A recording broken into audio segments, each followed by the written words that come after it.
Meus irmãos e irmãs, graça e paz para o seu coração. Como é bom estar aqui com vocês de novo e lembrar que esta igreja não é uma aposta. No mês de maio ela estará completando 3 anos. Amém?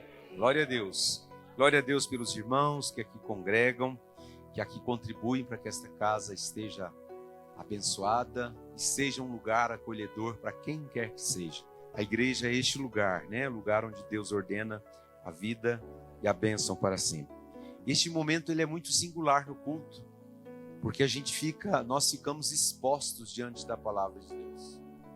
E quando a palavra de Deus vem, ela constrange o nosso coração. Quando a palavra de Deus vem, Paulo escreve a Timóteo dizendo assim: olha, toda escritura é inspirada por Deus. E sendo uma palavra inspirada por Deus, ela vem para edificar. Nós ficamos felizes, edificar, consolar, mas ela vem para corrigir, ela vem para repreender. E como nós precisamos, nesse tempo em que há um clamor, para que no púlpito haja uma palavra do céu para a igreja. E creio que todas as vezes que subimos no púlpito, pastor Miguel, pastores, quem quer que seja que vai pregar, a gente sobe com temor e santo tremor, porque nós não queremos ser alguém que esteja entretendo o povo. Nós precisamos ser fiéis, dispenseiros, para falar aquilo que Deus quer que seja falado. Então eu queria que você abrisse comigo no livro de 2 Reis, capítulo 5. Nós vamos ler apenas o versículo de número 1. Bom, estou de frente para o relógio, estou preocupado aqui em ligar o celular, mas vou desligar. 2 Reis, capítulo 5. Vamos ficar de pé para a leitura da palavra. É um texto super conhecido. Naamã, chefe do exército do rei da Síria, era um grande homem diante do seu senhor e de muito respeito, porque por ele o Senhor dera livramento aos sírios. E era este varão, homem valoroso, porém leproso. Eu queria que você gravasse essa palavra, porém leproso. Senhor, esta é a tua palavra. E quando nós estamos diante dela, nós queremos ficar totalmente livres, expostos diante de ti, para que o Senhor fale o que o Senhor tem para falar nessa noite. Prepara os nossos corações e nos dá, Senhor, toda a reverência, diligência, para estarmos atentos ao que o Espírito está falando com a igreja nessa noite. Nós te pedimos em nome de Jesus. Amém. Pode se assentar. Primeiramente, o texto já começa revelando a vida de um campeão, um verdadeiro campeão, e a sua vida, a vida de Naamã, os seus feitos, eram uma inspiração para toda a sua nação. A Bíblia nos diz que ele era líder, que ele era um comandante de exército e ele tinha muito prestígio e ele era muito respeitado. E mais, tinha sido usado por Deus para trazer livramento aos sírios, né? Então, glória a Deus, mas apesar destas virtudes preciosas, apesar desta admiração que ele se tornou digno, diz a palavra que havia um porém na sua vida.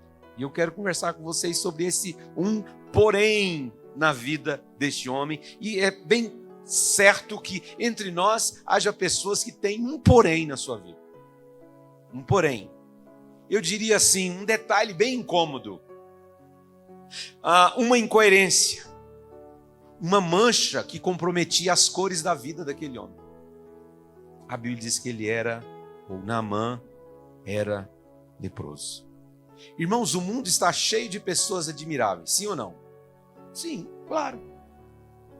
Verdadeiros campeões, mas que quando entram em casa e se deparam com o espelho é um problema, né? Se deparam com o espelho, muitos desses campeões precisam enfrentar uma difícil realidade destoante de todas as demais coisas da sua vida. Né? Gente como Naamã, que conquistava, que abençoava o seu povo com as suas conquistas. Alguém como Naamã que, por causa dele, muitas pessoas sentiam uma inspiração maravilhosa na sua vida. Mas tem um choque. Quando ele se depara com o espelho, ele tem que encarar uma anomalia na sua intimidade. Uma anomalia. Uma coisa anormal. O que é uma anomalia? É algo que se desvia do normal. Uma anormalidade, uma aberração, eu diria uma irregularidade, uma deformidade. Por que não dizer uma monstruosidade? Então, de repente, a gente fica sabendo, né? Uma pessoa tão bela, tão admirável por nós. De repente, aquela pessoa está sendo denunciada por ser alguém que está molestando sexualmente uma menina, uma criança, uma adolescente, uma mulher, e assim por diante. A gente fala assim... O porém na vida dessa pessoa. Uma anomalia, uma imoralidade, talvez na vida de outro uma bestialidade, alguém que de repente sente uma atração por uma pessoa do mesmo sexo, uma anomalia, uma anormalidade. Mas como é que pode alguém que de repente conhecemos e sabemos que essa pessoa se consagra, vem aos cultos, é crente, ora, busca a Deus fervorosamente, chora na presença de Deus, mas existe um porém, um pecado secreto que não foi vencido, que está lá presente na sua vida. Então o porém é sempre uma nota destoante, irmãos. Um porém mais ou menos assim, o pessoal está tocando aqui, está afinadinho, né? Mas de repente alguém dá uma nota errada, não é? A gente fica desconcertado, fica diferente, não é? Então eu estou fazendo uma analogia deste porém, e este porém muitas vezes nos desafia, irmãos. E eu li o testemunho deste homem, né? No livro chamado de um evangelista argentino, que ele conta-nos a história de um homem que ele era pastor. E ele era tremendamente usado por Deus para ver pessoas libertas.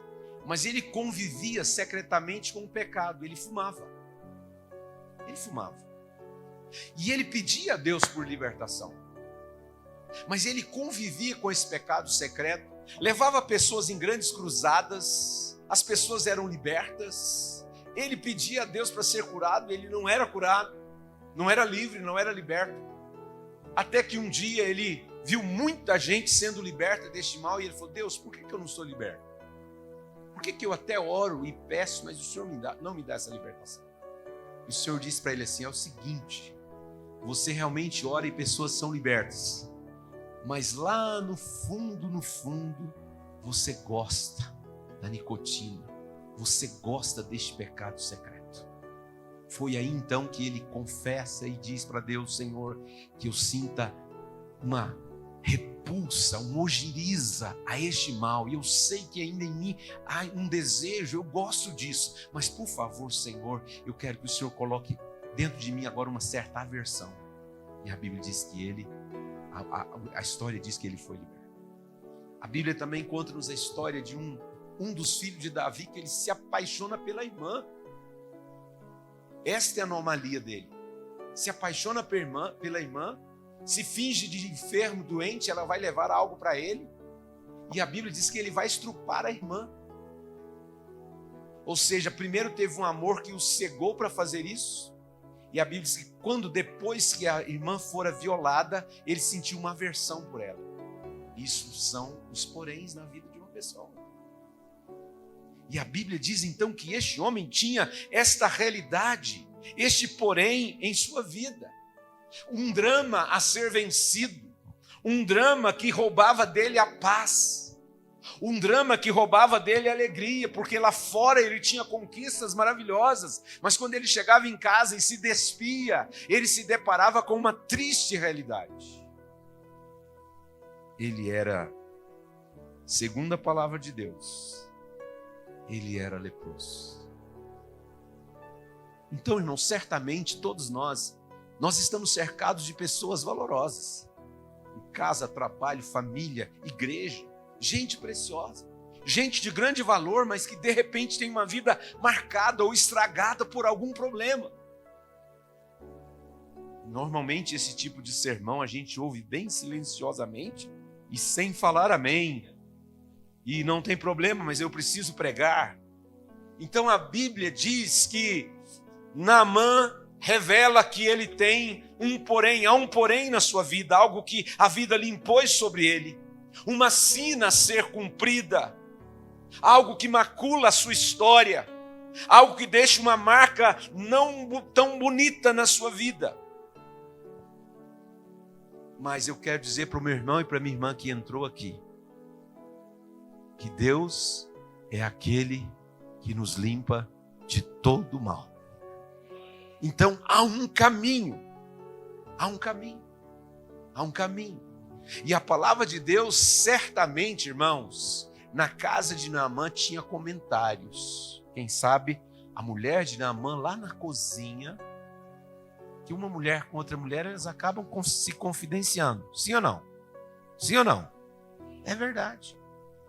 A Bíblia diz que lá tem uma menina que fora tomada, como escrava e está servindo. E aquela menina é do povo de Israel, do povo de Deus. E a mulher, certamente, nós entendemos assim, não está escrito, registrado, mas aquela menina, ela é um instrumento de Deus naquela casa, que ela aponta um caminho. Irmãos, uma coisa que nós temos orado e pedido muito a Deus, é que nós sejamos um referencial que aponte o caminho para muita gente que está perdida e que está vivendo com um porém na sua vida. Aquela menina apontou um caminho. Aquela menina disse: olha, se o meu Senhor estivesse na terra de Israel e se deparasse com o profeta, certamente ele será curado. Por isso que a gente tem que abrir a boca e falar, irmãos, porque tem muita gente que precisa ouvir esta bela palavra de vida que tem na nossa boca. Então aquela menina vai apontar um caminho. O caminho é esse: dar ouvidos à palavra de Deus. A palavra ali era uma palavra profética. Porque o Senhor, ele vai mover os céus e a terra para enviar a nós a sua palavra. Ele enviou a sua palavra para nos sarar daquilo que nos é mortal. E Deus usou gente simples, gente menor, gente inferior ao comandante, ao general, uma simples escrava israelita. Irmãos, ela não tem aqui o status de pregadora, ela era uma pobre menina sem futuro, mas ela foi instrumento de Deus para mudar a sorte de um grande general. Nós podemos ser instrumento de Deus para mudar a história de muita gente à nossa volta, porque a palavra que ela disse para a mulher de Naamã foi tão importante. E eu quero dizer para os maridos, quem é casado aqui, levante a mão. Todo marido inteligente obedece suas esposas.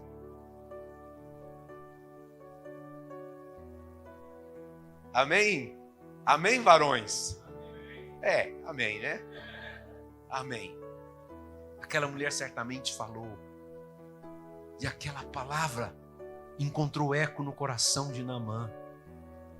E ele vai tomar decisões importantes para ele dar ouvidos à voz de Deus. Aquele grande general, irmãos, ele teve a nobreza de dar valor a uma voz profética na boca de uma menina, que era uma voz profética para a vida dele. Por isso, irmãos, a gente não deve analisar que um lugar é sem graça, porque às vezes o lugar mais sem graça aos nossos olhos são lugares cheios de graça. Mas mesmo vindo de gente menor, se você acompanhar toda essa história, você vai ver que Deus vai usar por 3 vezes gente menor para falar com o general. até que ele se renda. Então ele entendeu que ele precisava dar ouvidos àquela voz que era palavra de Deus, aquela voz que era profética. Ele precisou se abrir para o sobrenatural de Deus. Porque como ele estava, não se resolveria com medicina, com ciência, com medicações. Por mais que os remédios naturais fossem bons, não resolveu até aquele momento. Ele até então estava acostumado em receber favores de gente poderosa, de reis, de pessoas do palácio. A Bíblia diz que ele vai procurar o rei de Israel agora. Ou seja, ele não vai atrás de um político. Neste momento ele não está indo atrás de um político.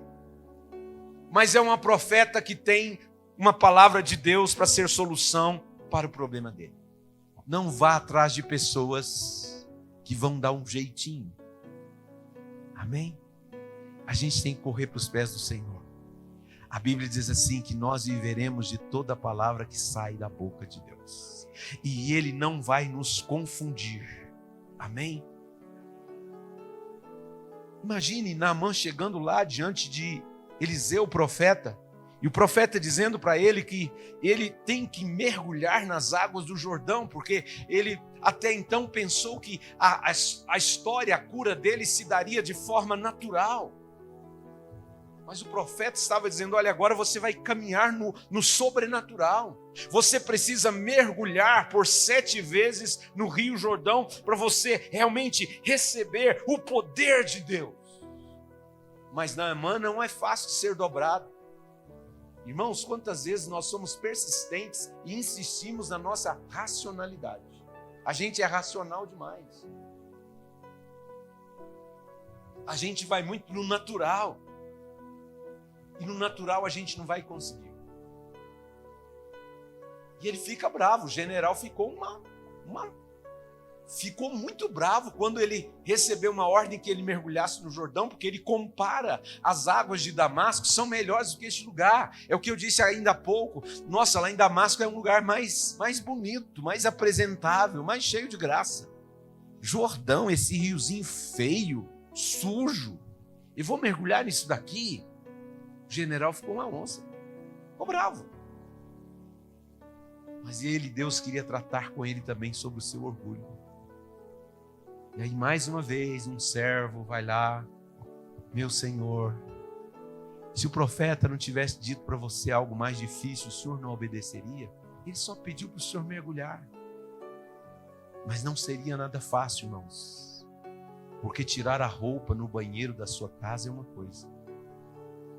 Se despir diante dos servos, você que é autoridade, não é fácil. Naamã tinha que tirar todo aquele aparato, aquelas vestes de um comandante, de um general. E ali, os seus servos iriam ver as manchas, a lepra em todo o seu corpo. Então não bastava apenas dar ouvidos à palavra. Não basta a gente vir à igreja, gostar do sermão, gostar do pastor, gostar do louvor. Tem que obedecer. Jesus falou assim, olha, é aquele que tem os meus mandamentos e os guarda. Essa pessoa realmente me ama. Ou seja, ouve, guarda no coração e obedece. Então esse homem vai dar ouvidos à palavra? Sim. Mas ele ainda tem que se abrir para o sobrenatural acontecer na sua vida. Ele era preconceituoso quanto à terra de Israel, quanto às águas de Israel. Ele era preconceituoso.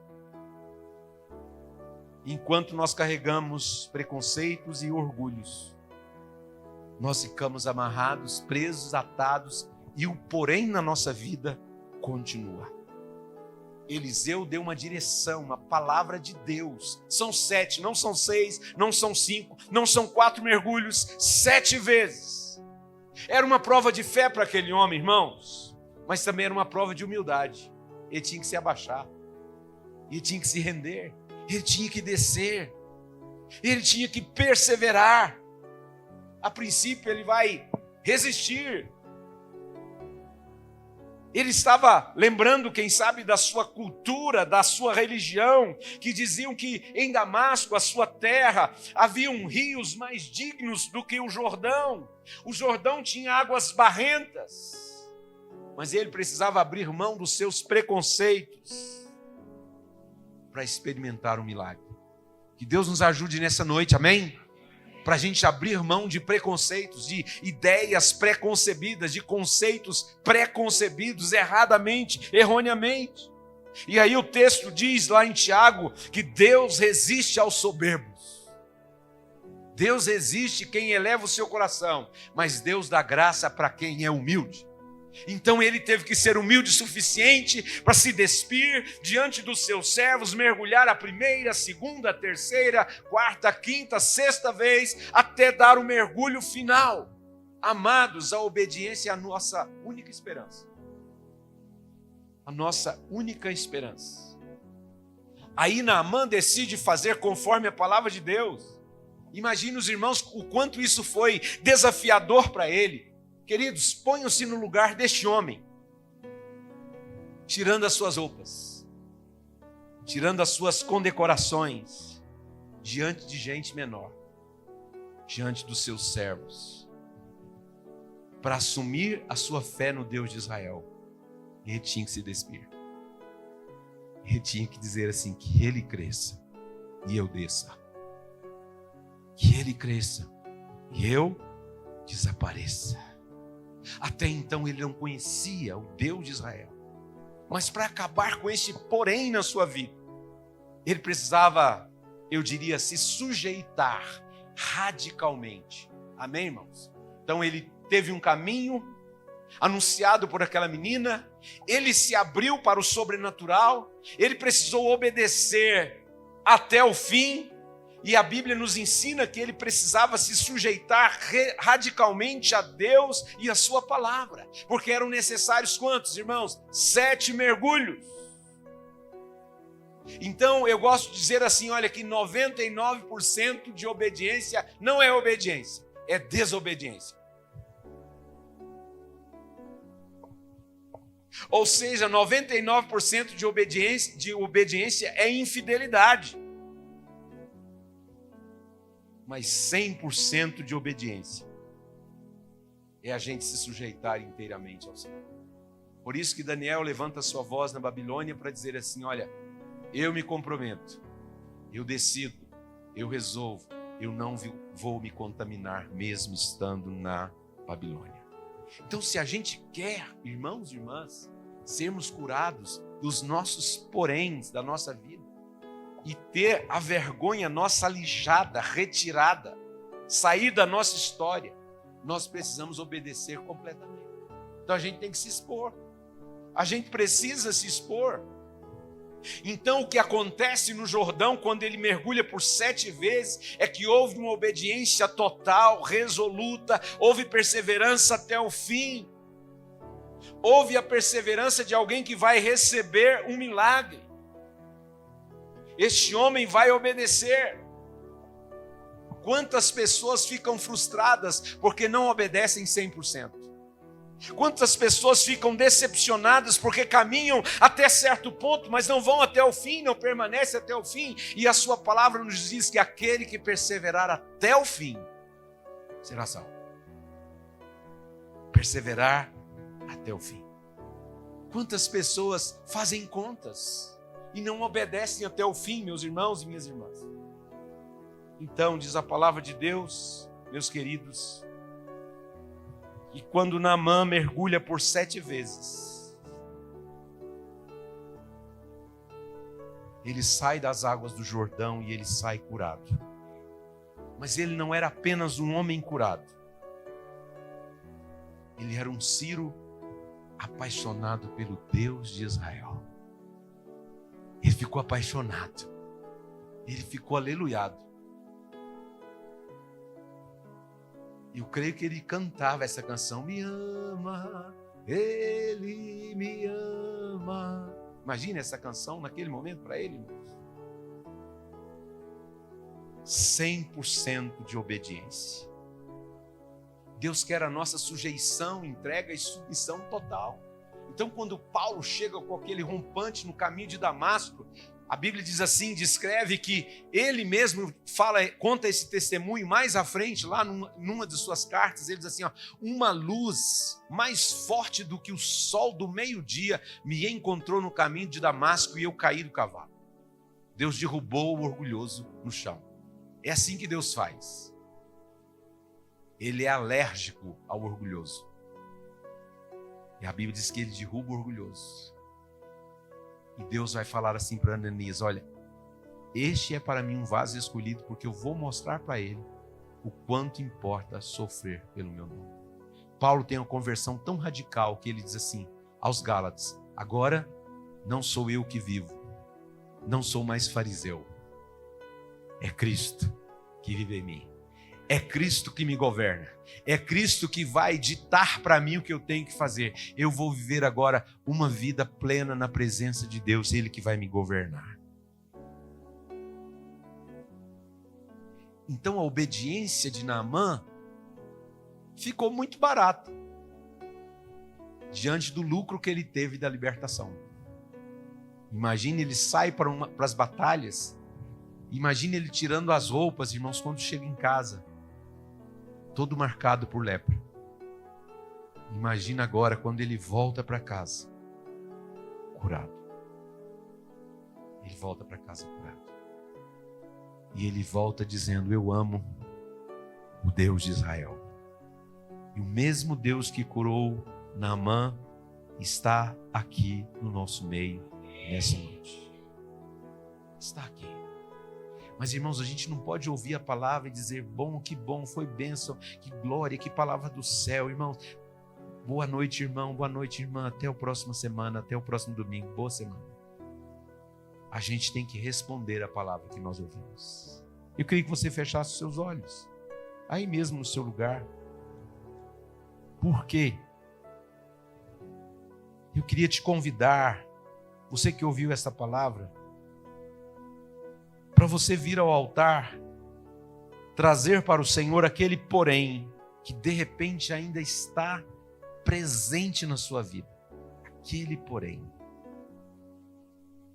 que às vezes me faz ser rebelde ainda com os meus pais. Aquele porém que de repente me escraviza e eu sou consumidor de pornografia. Aquele porém que me faz essa mulher amargurada quando deveria ser adoradora. Essa anomalia. Precisamos vir ao altar para confessar essa anomalia, essas anomalias que maculam a nossa história. Eu quero encerrar esta fala dizendo 1 João 1,9. Quando o apóstolo diz assim, se confessarmos os nossos pecados, Ele é fiel. Ele é justo para nos perdoar. Ele é justo para nos purificar de toda injustiça. Mas é preciso dizer, Deus, tem um porém na minha vida. Tem um porém que fica maculando as minhas conquistas, o meu progresso, o meu avanço espiritual. Eu caminho bem até certo ponto, mas eu me sinto travado. Eu me sinto que em determinado momento da caminhada as coisas travam, as coisas param. A Bíblia nos diz que era assim com aquele moço que vivia entre os sepulcros, que vivia se cortando, entrando nas matas, cheio de demônios. Mas um dia, quando ele se encontra com Jesus e é liberto, a cidade inteira que o conhecia sai ao encontro daquele homem e não vê o homem endemoniado, não vê o homem mais carregando um porém na sua vida, mas vê um homem assentado, em perfeito juízo. Havia tomado um bom banho, feito a sua barba, cortado o seu cabelo, seu semblante era outro. A Bíblia diz que ele estava sentado aos pés de Jesus. Ou seja, a vida daquele homem deixou de ficar paralisada. Com os poréns, irmãos, nós não avançamos. Mas quando confessamos, confessamos para aquele que pode todas as coisas. Ele é fiel, Ele é justo, Ele vai nos perdoar, Ele vai nos purificar, Ele vai tirar essa mancha chamada lepra das nossas vidas. Ele vai tirar esta normalidade, esta aberração, essa anomalia, que Ele vai colocar em nós vestes novas, vai colocar nos nossos lábios um novo cântico, um hino de louvor ao nosso Deus. E muitos verão essas coisas e vão também temer e confiar no Senhor.